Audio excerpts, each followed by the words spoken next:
আলাইকুম, সবাইকে অগ্রিম ঈদ মোবারক। সবাই কেমন আছেন? সবার ঈদের প্রিপারেশান কেমন চলছে? আগামীকালকে ঈদ, সবাইকে কেমন প্রস্তুতি নিয়েছেন? আমাদের তো কোরবানি দেওয়া নাই এবছর, আমরা দিতে পারছি না, পরিস্থিতি শিকার। আল্লাহ বাঁচায় রাখলে ইনশাআল্লাহ সামনের বার দেওয়ার চেষ্টা করবো। যাদের সঙ্গে আমি পুডিং করছি, পুডিংয়ের জন্য যে ডিমের সঙ্গে কাস্টার্ড পাউডার অ্যাড করলাম, সেটা ভালো করে মিক্সিং করছি। আর এখানে হচ্ছে দুধ ফুটিয়ে রেখেছি খড়ির চুলা, এই জন্য কালো কালো হয়ে আছে, ছাই পড়েছে একটু।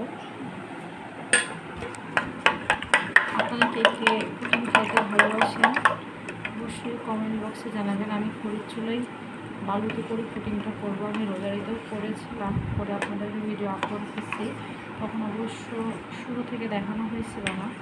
এবার আমি একটু শুরু থেকে দেখানোর চেষ্টাটা করছি। কাঁচা পাউডারটা দিলে পরে ফ্লেভারটা খুব সুন্দর আসে, পুডিংটা খুব সুন্দরভাবে জমে। আপনারা হয়তো ভাববেন এটা মানে কালো কালো কি, এখানে এলাচ দেওয়া হয়েছে, এই যে এলাচের দানা, এই যে এলাচ। এলাচ না দিলে ডিমের একটা আঁশটা গন্ধ থেকে যায়, তখন খাইতে ভালো লাগবে না। আমার বাচ্চা কাচ্চারা সবাই, আমাদের বাসায় সবাই এই জিনিসটা খুব পছন্দ করে। পুডিংটা একটু বড়ো করে বানাবো। এখন এটা করে নেওয়ার পর ফাটিয়ে নিব ভালো করে, তারপরে দুধটা চিনি দিয়ে গুলিয়ে নিব। ওর ভিতরে একটু পাউডার দুধ অ্যাড করব, তাহলে ভালো লাগবে না, ঘন হবে না। দুধের ভিতরে যখন চিনি দিয়ে ফোটাবো দুধটাকে, তখন পাউডার দুধটা অ্যাড করতে হবে।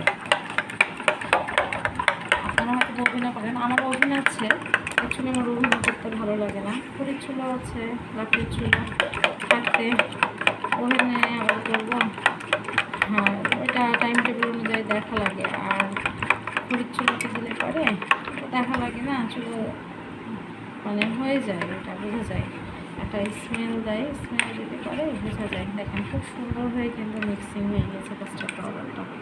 এই যে এখানে আমি নিয়েছি 5টা ডিম।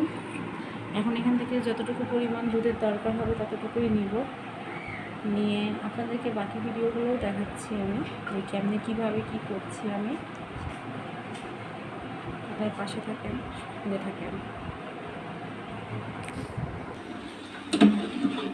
এই যে আন্দাজ অনুযায়ী চিনি দিয়ে দিলাম দুধের ভিতরে। এখন এই যে স্টারশিপ দুধ, এটা কিছুটা দিয়ে দেবো, অল্প কিছু দিব, একটু গাঢ় হয় যখন।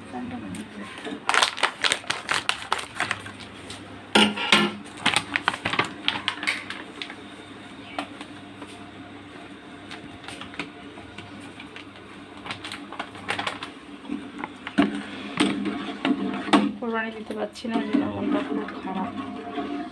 সবই আসলে আল্লাহর ইচ্ছা, আল্লাহ চাইলে পারে সামনে বার দেবে অবশ্যই।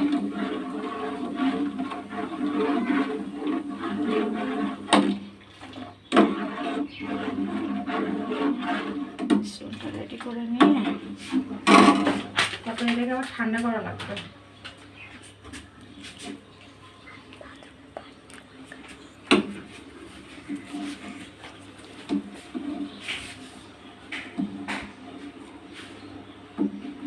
আমাদের এখানে এক জায়গা আছে, কুমারপাড়া বলে নাম, সেখানে এক কাকাবাবু আছে, দুধ দেয়।